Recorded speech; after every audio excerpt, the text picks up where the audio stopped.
دفتر خارجہ نے کہا کہ پاکستان ہر قسم کی دہشت گردی کے خلاف ہے اور ہلاک ہونے والوں کے خاندانوں کو ہمدردی اور تعزیت کا پیغام دیتا ہے۔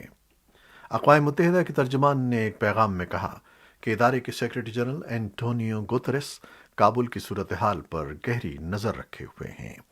ترجمان نے کہا کہ سیکریٹری جنرل نے دہشت گرد حملے کی مذمت کرتے ہوئے ہلاک ہونے والوں کے خاندانوں کو تعزیت کا پیغام دیا ہے اور زخمیوں کی جلد صحت یابی کے لیے اپنی نیک خواہشات کا اظہار کیا ہے۔ برطانیہ کے وزیر اعظم بورس جانسن نے ایک بیان میں کہا ہے کہ وہ بربریت سے بھرے اس دہشت گرد حملے کی مذمت کرتے ہیں جس میں افغان شہریوں سمیت امریکی فوج کے اہلکار بھی ہلاک ہوئے ہیں۔ انہوں نے کہا کہ اگرچہ دہشت گرد حملہ ایک رکاوٹ ضرور ہے لیکن انخلا کا عمل جاری رہے گا۔ امریکی سینٹ کی خارجہ تعلقات کی کمیٹی کے چیئرمین باب مینڈس نے اپنے پیغام میں کہا کہ وہ کابل میں ہونے والے دھماکے کی مذمت کرتے ہیں جس کا نشانہ افغانستان سے انخلا کے منتظر امریکی شہری اہلکار اور خطرے میں گھرے افغان شہری تھے۔ امریکی سینٹ کی انٹیلیجنس کی کمیٹی کے سربراہ سینیٹر مارک آر وارنر نے اپنے بیان میں کہا کہ وہ حالات کو قریب سے دیکھ رہے ہیں اور اس سلسلے میں انٹیلیجنس اور انتظامیہ کے حکام سے مسلسل رابطے میں ہیں۔ افغانستان میں قومی مفاہمت کمیٹی کے چیئرمین عبداللہ نے ٹویٹر پر ایک پیغام میں کہا کہ وہ اس حملے کی سخت مذمت کرتے ہیں۔ انہوں نے کہا کہ ہلاک ہونے والوں اور ان کے خاندانوں کے لیے اپنے ٹویٹ میں ہم دعا کرتے ہیں کہ وہ ان کے دعاؤں اور خیالات میں شامل ہیں۔ گروپ کے ترجمان ذبیح اللہ مجاہد کا کہنا تھا کہ حملہ اس علاقے میں ہوا جس کی سیکیورٹی کی ذمہ داری امریکی افواج کے پاس ہے۔ امریکی سینٹرل کمانڈ کے کمانڈر جنرل کینتھ میکنزی نے صحافیوں کو بتایا کہ امریکیوں کے انخلا کے لیے ہم نے اپنا مشن جاری رکھا ہوا ہے اور داعش کی کوئی دہشت گردی اس کام کی انجام دہی میں کسی طور پر آڑے نہیں آ سکتی۔ پاکستان نے امریکہ کی افغانستان سے انخلا میں مدد کے لیے درخواست قبول کرتے ہوئے امریکی شہریوں، اس کے اتحادی ممالک اور بعض افغان شہریوں کو ٹرانزٹ سہولیات فراہم کرنے پر آمادگی ظاہر کی ہے، جس کے بعد وہاں سے نکلنے والے لوگوں کے لیے پاکستان کے مختلف شہروں میں مختصر قیام کے لیے ضروری انتظامات کر دیے گئے ہیں۔ امریکی سفارت خانے نے 20 اگست کو ڈپلومیٹک نوٹ کے ذریعے وزارت خارجہ سے چکلالہ کے نور خان ایئر بیس پر مسافروں کے لیے ٹرانزٹ سہولت فراہم کرنے کی درخواست کی تھی۔ پاکستانی حکام کی جانب سے آمادگی کے اظہار کے بعد امریکہ کی جانب سے آگاہ کیا گیا ہے کہ امریکی فوج کے طیارے 31 اگست تک تقریباً 3000 افراد کو پاکستان پہنچائیں گے، جن میں زیادہ تر افغان شہری ہیں اور انہیں 21 روز عارضی قیام کی اجازت ہوگی۔ ادھر دوسری جانب سول ایوییشن حکام کا کہنا ہے کہ افغانستان سے آنے والی پروازیں کراچی، ملتان، پشاور اور فیصل آباد ایئرپورٹ پر اتارنے کا فیصلہ کیا گیا ہے اور ان شہروں ہی میں مسافروں کے رہنے کا عارضی بندوبست کیا جا رہا ہے۔ پاکستان میں فوجی ترجمان نے کہا ہے کہ پاکستان افغانستان سے غیر ملکیوں کے انخلا کے لیے دوسرا بڑا مقام ہے۔ انہوں نے کہا کہ اب تک افغانستان سے 113 فوجی اور تجارتی پروازیں پاکستان پہنچ چکی ہیں۔ 14 اگست سے اب تک 5500 غیر ملکی شہریوں کو نکالا جا چکا ہے۔ انہوں نے کہا کہ تمام قانونی سرحدیں، گزرگاہیں کھلی رکھی گئی ہیں اور سرحد پر صورتحال بالکل نارمل ہے اور اب تک کوئی منفی واقعہ نہیں ہوا ہے۔ پاکستان نے پاک افغان سرحد کی حفاظت اور سیکیورٹی کو یقینی بنانے کے لیے ضروری اقدامات کرنا شروع کر دیے ہیں۔ پاکستان کے قومی سلامتی کے مشیر معید یوسف نے کہا ہے کہ دنیا کی تیزی سے بدلتی ہوئی صورتحال میں امریکہ اور پاکستان کے مفاد میں ہے کہ وہ ماضی میں باہمی تعلقات میں درپیش مسائل کو نظر انداز کر کے ایک دوسرے کے ساتھ مل کر کام کریں۔ پاکستان کے قومی سلامتی کے مشیر نے امریکہ کے روزنامے واشنگٹن پوسٹ سے انٹرویو میں کہا کہ افغانستان میں مل کر کام کرنے میں ہی ان کے بقول پاکستان اور امریکہ کا مفاد ہے، لیکن اس کے لیے یہ ضروری ہے کہ اسلام آباد اور واشنگٹن اپنے تعلقات کو قائم کریں۔ دوسری جانب پاکستان کے وزیر خارجہ شاہ محمود قریشی نے افغانستان میں قیام امن اور استحکام کے لیے مشترکہ کوششوں اور باہمی اشتراک کے لیے خطے کے 4 ممالک تاجکستان، ازبکستان، ترکمانستان اور ایران کا دورہ کیا ہے، اور اس دورے میں پاکستان کے وزیر خارجہ نے ان ملکوں کے وزرائے خارجہ سے باہمی تعلقات کے علاوہ افغانستان کی بدلتی ہوئی صورتحال اور علاقائی سلامتی کے حوالے سے پاکستان کے نقطہ نظر سے آگاہ کیا۔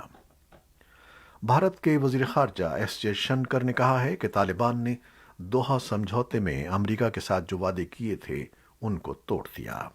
انہوں نے یہ بات جمعرات کو نئی دہلی میں ہونے والے کل جماعتی اجلاس کے دوران کہی، تاہم انہوں نے اس کی کوئی وضاحت نہیں کی۔ جے شنکر نے اس سے انکار کیا کہ بھارت افغانستان کے معاملے میں الگ تھلگ پڑ گیا ہے۔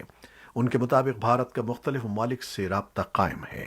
ادھر بھارت نے کابل ایئرپورٹ پر جمعرات کو ہونے والے بم دھماکوں کی مذمت کی ہے۔ طالبان نے ترکی سے کہا ہے کہ غیر ملکی فورسز کے ملک سے چلے جانے کے بعد کابل ایئرپورٹ کے انتظام کے لیے انہیں ترکی کی مدد درکار ہوگی۔ تاہم دو ترک عہدیداروں نے خبر رساں ادارے رائٹرز کو بتایا ہے کہ طالبان کا اصرار ہے کہ انقرہ کی فوج کو بھی 31 اگست کی آخری مدت کے بعد مکمل طور پر ملک سے جانا ہوگا۔ مسلم اکثریت کا ملک ترکی افغانستان میں نیٹو مشن کا حصہ رہا ہے اور اب بھی اس کے سینکڑوں فوجی کابل ایئرپورٹ پر موجود ہیں۔ تاہم عہدیدار نے کہا کہ وہ انتہائی کم مدت کے نوٹس پر انخلا کر سکتے ہیں۔ طالبان کے ترجمان ذبیح اللہ مجاہد نے منگل کے روز کہا تھا کہ گروپ انقرہ کے ساتھ اچھے تعلقات چاہتا ہے۔ ذبیح اللہ مجاہد کا کہنا تھا کہ ہم ترک حکومت اور ترک مسلم قوم کے ساتھ اچھے تعلقات چاہتے ہیں۔ البانیہ کی حکومت نے کہا ہے کہ جمعے کی صبح افغانستان سے انخلا کیے جانے والے افغان شہریوں کا ایک پہلا گروپ ان کے ملک پہنچ گیا ہے۔ حکومت کے ایک ترجمان نے مزید تفصیلات بتائے بغیر ان کی آمد کی تصدیق کی ہے۔